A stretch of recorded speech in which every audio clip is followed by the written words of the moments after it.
We're going to do 3 of these today.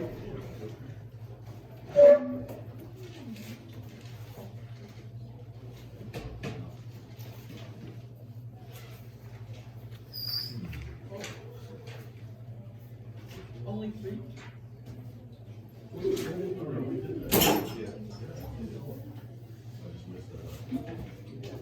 Yeah, they're a rural family that we kind of rotate. And they have been friendly with us. Very friendly. Saudi Arabia? Yeah. I think Nine? it seems like it would have been Ten. too friendly because they were almost destroying their economy. Well, they didn't didn't destroy the economy, they were willing to do it. Yeah. To be honest, I probably would have never done that. All right, economics. My definition of economics is trying to get the most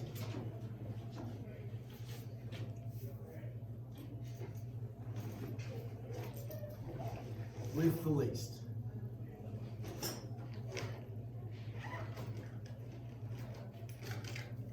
You're trying to get the most with the least. If you are an individual, are you trying to spend the least amount of money you can? Yes. And get the most out of it? Yes. If you're a company, same thing. You're trying to spend the least you can and get the most out of it. That's what economics. A government, same thing. So that's economics. The factors of production. We've got land.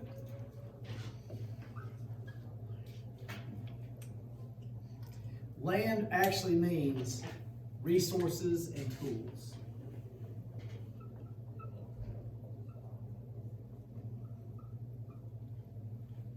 If you're a farmer, your land is land.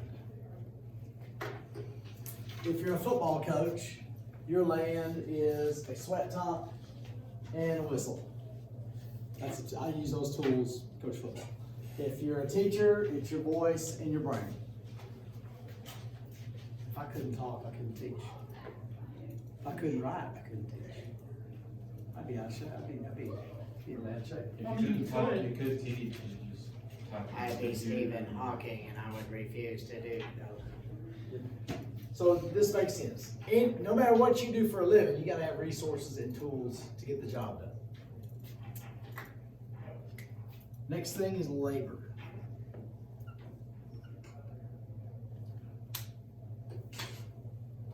Labor is the work that has to be done.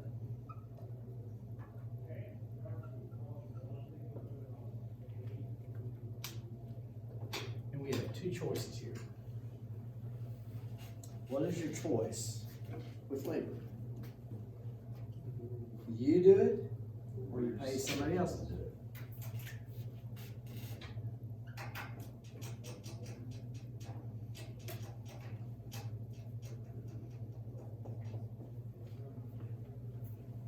And what's economics? Paying us. You're paying the least to get the most. So why would you, let's say a business, why does a business pay somebody to do the work? So they don't like to do it. And they can make a profit off that. Obviously, they can make more money hiring somebody than they can if they just do it themselves. Otherwise, they wouldn't do it. He likes sweets.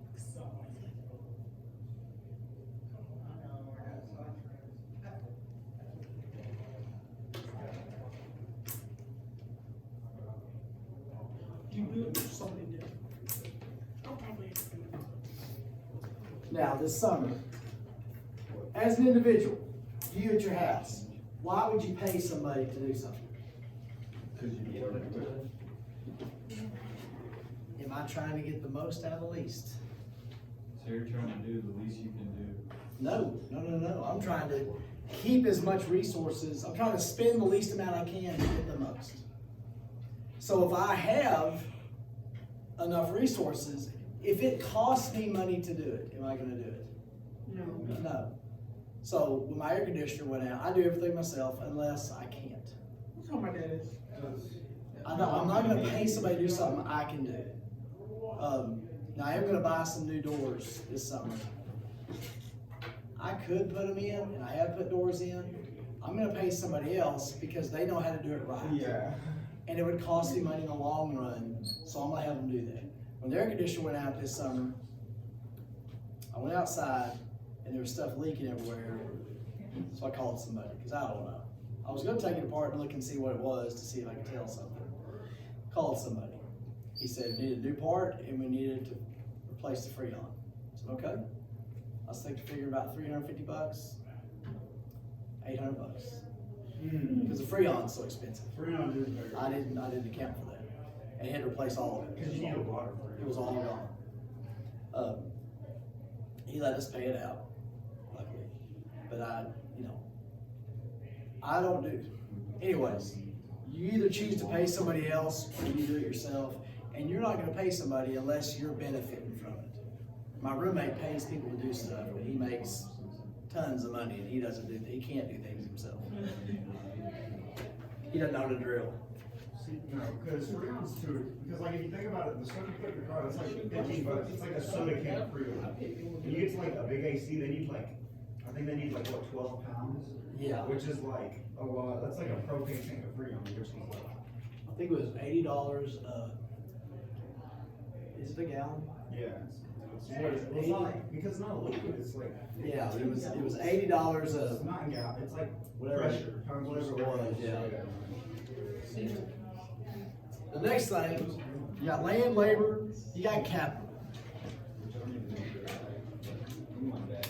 What is our economic system called? Free. That's true, free enterprise. It's also called a one-word thing that communists hate. Free. Starts with a C. Cash. Capitalist. Capital. Capitalism. That comes from this. Capital, Is money, it is money. and you're allowed to spend the money how you see fit, because it's your money. I expanded a little bit. It is money. Money is the big thing in capital. It's anything you own You're just allowed to own stuff. that you make a profit with. I think it's really dumb how in some like places you can't own what's yours. Right. Like, you may have paid the money, but like, it's still the government's house. Like, how you gonna tell me that I worked my butt off, paid all that money, bought the house, and it's not my house? It's like with Well, land like, tax. You gotta pay taxes. That's part of that. Well, yeah, I get that. I'm not talking about in America. I'm talking about Oh, like, yeah. other countries where Yes. like, even if you like put in all that effort, they're still like, they'll like take your house. They're like, Actually, they probably won't even say yours. yeah. Now, They're like, good luck finding somewhere else, champ. Make sure it's strong. I own that sweat top. I own my whistle. So I consider that capital I used to make a profit. Sometimes I will buy something for the classroom. That's capital. I haul pads and water around in my truck. So that's capital. I have 3 more payments on that truck.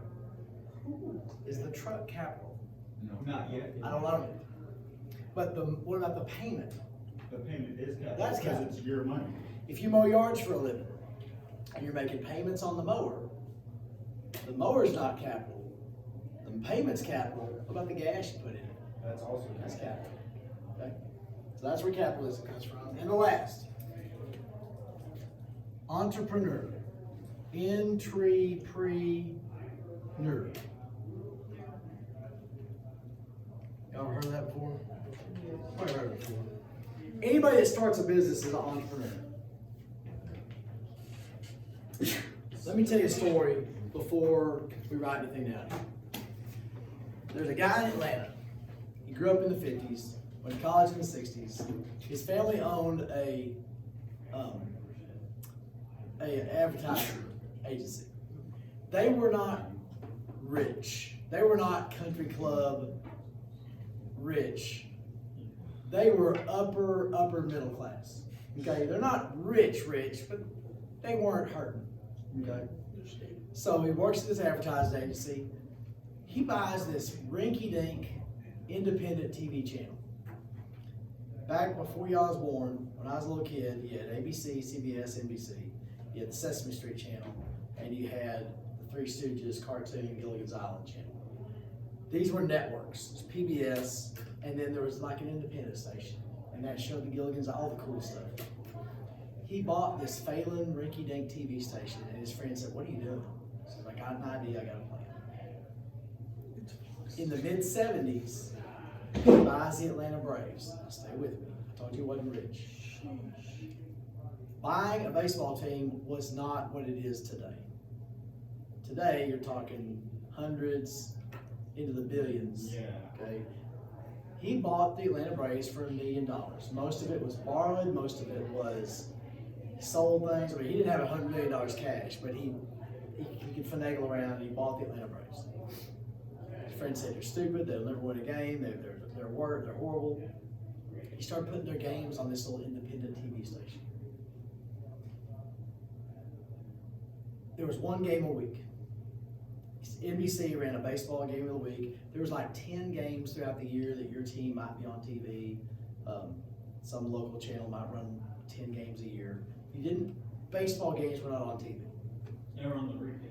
Yeah, they're on the radio. He put every game on the TV. Now, why was that stupid then?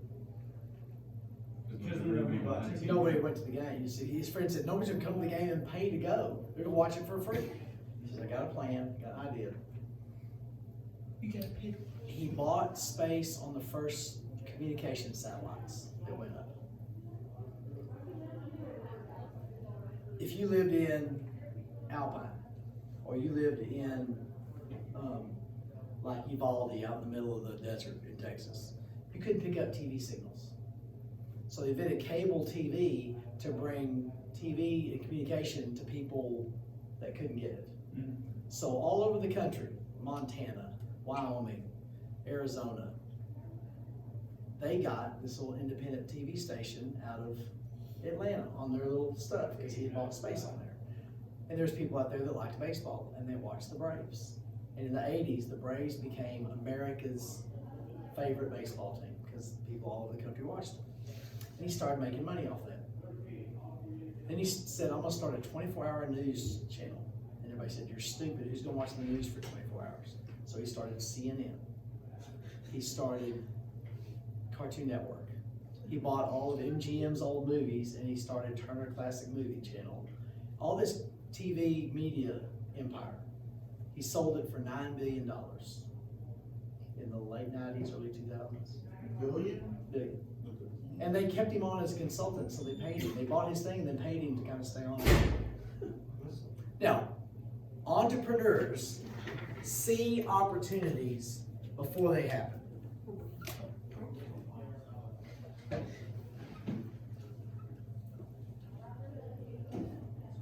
He saw the future. He saw the possibilities that other people didn't see. They're also willing to take risks to make that thing happen. Ted Turner saw the opportunities before they even existed, and it was willing to take risks to see them happen. I did see the CNN building in Atlanta. Huh? I did see the CNN building in Atlanta. Just driving around with scooters. Yeah. Looked over Is every entrepreneur successful? No. Is every entrepreneur rich? No. No. Most of them. I'd say anybody that opens up a business, you're an entrepreneur. You're seeing some opportunity in Decatur. Would it be a good idea to start a new pizza place right now? There's tons of pizza places in Decatur. But is somebody gonna open a new pizza place out there? Maybe, I don't know. Exactly. But an entrepreneur would look around and say, okay, there's something missing. Here's something that's not being offered here. I'm gonna try to do this. Little Christy, when the boys were little, we went to this. It wasn't a trampoline place.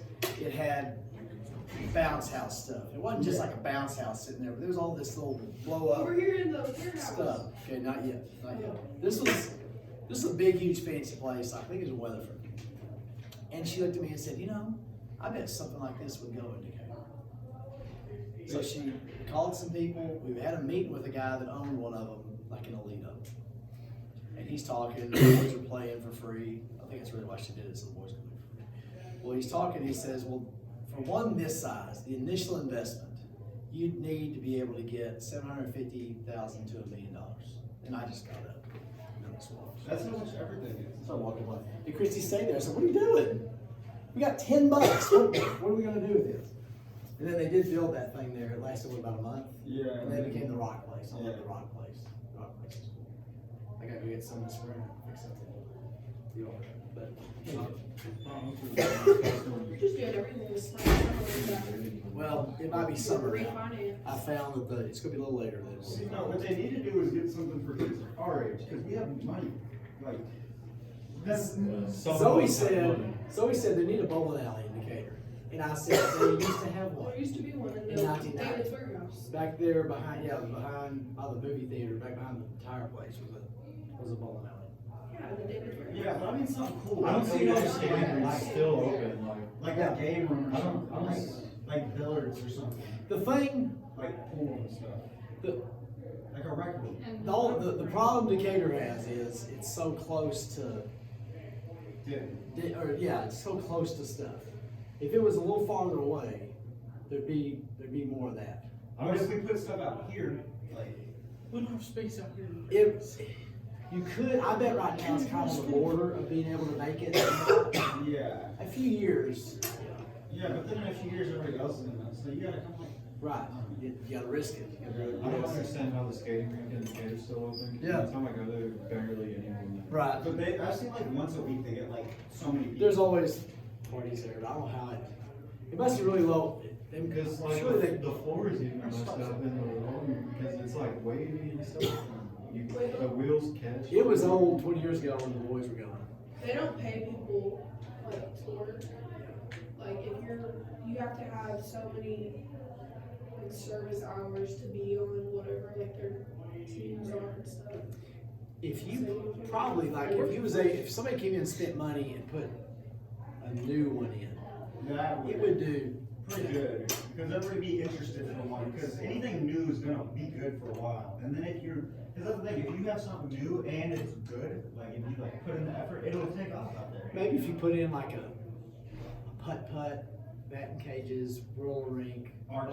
bowling alley, yeah, maybe so, but That's expensive. It is. Those are really. you have to take a risk, but it probably would. And they're expensive to like, I'm talking like not cheap, like, you could put, like, not cheap, but like it's still gonna be pricey, but like, Right. not cheap to like enjoy. Yeah. Like, cause like, if you do put something like that puppet in there, it's an expensive thing, so like, those things are generally expensive to like go to. So, I think people would go to it. I'd rather go to something in Decatur than, yeah, if I were to open a business, I'm gonna open a business in Decatur, cause it's like, good business. Decatur's like right in the middle. Because there's We just have food Bridgeport there. Paradise House, won't slide it all It's over. good pickings, and they only have food in Decatur, so if you put anything that you can like do in Decatur, people are gonna go, like, because people are gonna come from here. Or from, there's all kinds of little, that's why Decatur is here, there's all kinds of little bitty towns next to it that like don't have anything. Like Paradise. the last one we're gonna do, the 3 economic questions. These are 3 questions each business has to answer, but we're gonna answer them for individuals, for you, okay? First one is, what will we produce? It's not how it works, so you get the paperwork to be live, so, and it costs them money. You leave a little space here. Second one is, how will we produce this? Leave a little space. The third one is, who will we produce this for?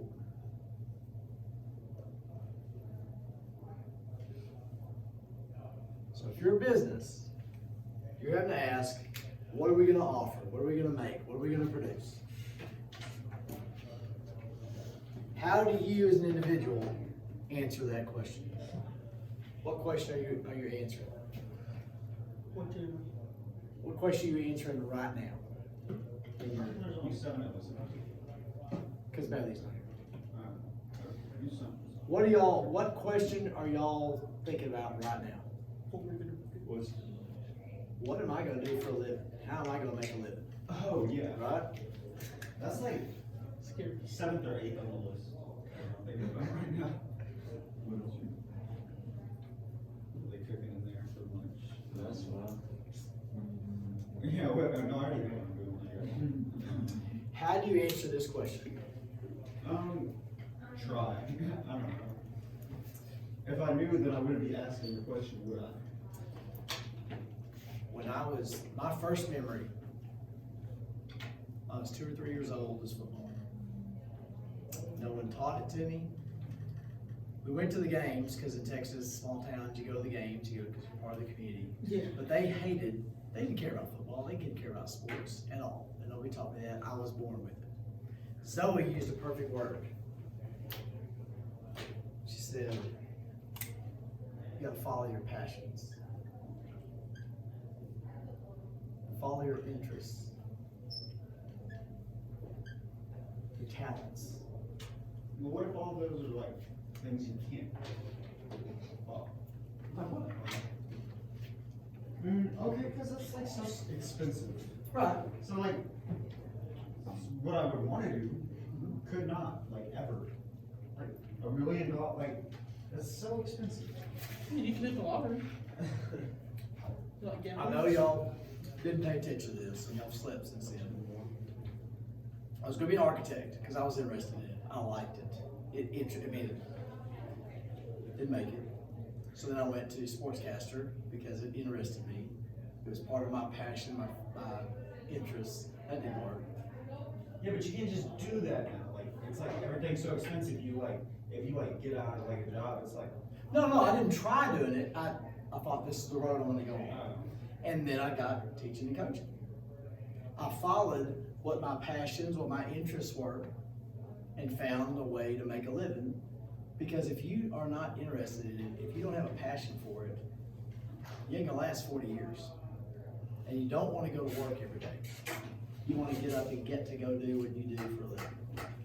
So if you just focus on what you love, what you're good at, there's a reason why you are what you are. There's a reason why you love what you love and you like what you like and you're interested in what you're in. You can find ways to use that to make a living. And then you never have to work. Then you get paid to do what you want to do.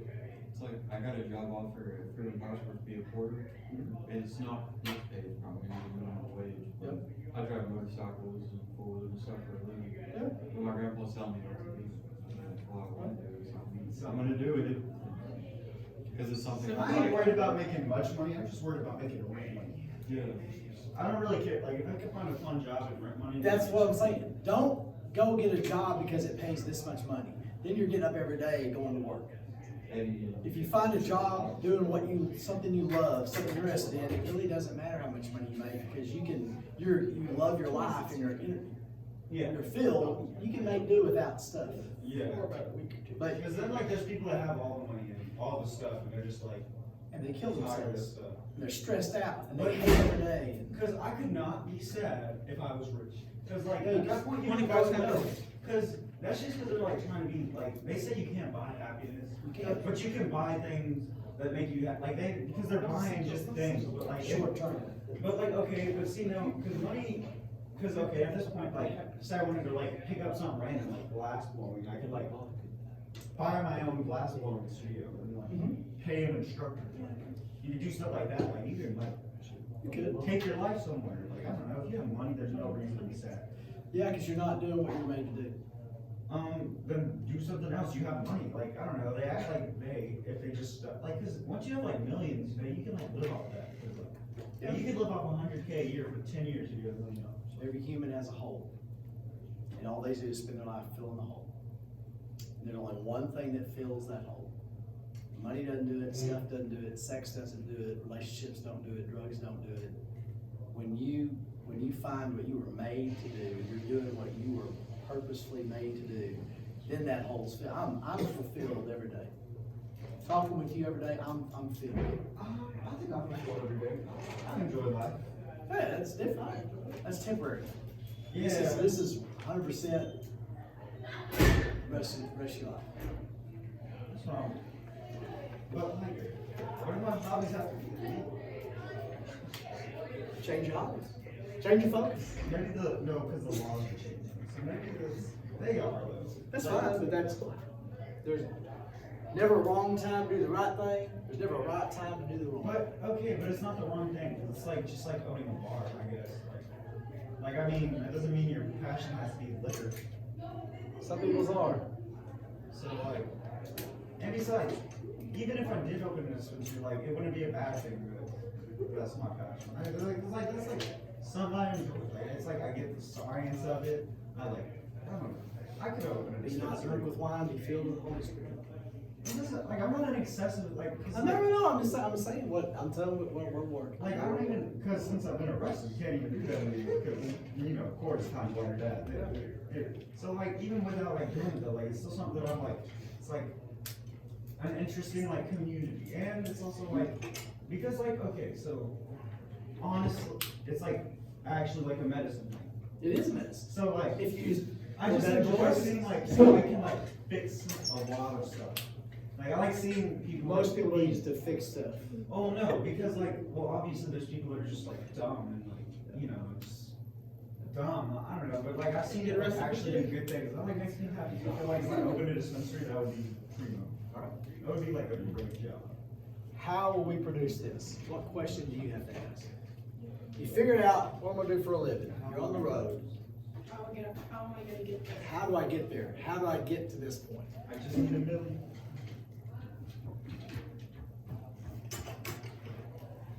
Coach Riley, you wouldn't want me $1 million, right? I wouldn't. I care about you too much. How do I get there? How do I get to the point where I can make a living doing this? How are you gonna answer that? And what do you have to do to get there? Hard work and dedication. And figure out what kind of training, what kind of background, what kind of education, what kind of experience do I need to make this happen? It's gonna take some hard work. Experience. You could just get a job with somebody. If you want to be a carpenter, you could go work for a carpenter, learn how to be a carpenter, and then go off on your own. It might take some sort of school. It might take just some sort of just training. I would suggest to y'all, before you spend money to try to do whatever it is you're supposed to do, try to get on with somebody. Like for instance, you want to be a police officer, go ride with a police officer once in a while and see if that's what you want to do. Go to a fire station, they'll let you kind of hang out for a while. Find a way to get a little bit of experience and see if that's really if it's worth putting money into it. And then the last one. Who will we produce this for? What question are you asking there? How am I gonna get funded? Like, Who's paying me? Who's gonna pay me? I mean, not be perfect. What's that? Yeah. Yeah, sure. It used to be a little ice chest thing. You got two choices here. With who's gonna pay you? What are your two choices? Who pays you now? The employer, right? So you're either gonna get an employer to pay you or the public.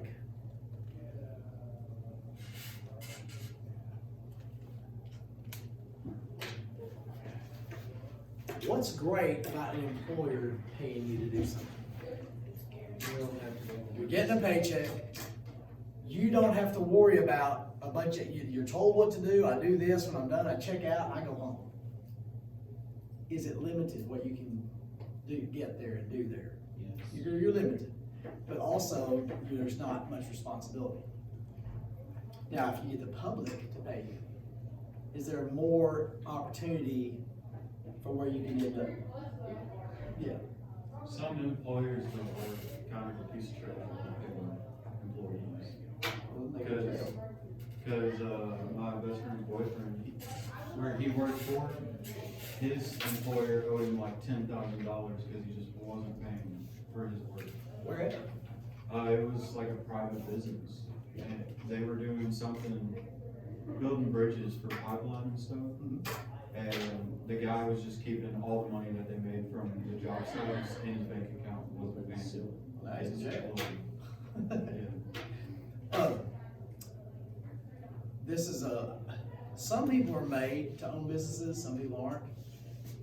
When we owned the little snow cone stand, I hated it. Cause I laid awake at night thinking, I can't make someone come buy this. You had to just hope people would come buy stuff, and I have to make the payments on this thing. And so many people have to come every day to make the payment. I didn't like that, I hated that. Yeah, especially when they're like $1. Yeah. Now, it's high risk, but there is a bigger chance for growth and reward and stuff. Now, there's things you can do to try to get the public to come in, but you can do advertisements, but there's no guarantee people are gonna show up. We were thinking about getting little cups that change color when they get cold and hot, and making those refill cups. What's the problem with that? You know, How much do we charge? Because we don't want to charge too much because nobody will buy them. If you charge too little, we lose money. So we really didn't know what to do there, so we just didn't do it. And then we ended up selling it for a loss. I was happy just to get out from it and not have to mess with it. The lady bought it and she never opened it up. So, didn't help you there. All right, that's good for today. There was a snow cone stand at the festival in Decatur, Yep. and they had a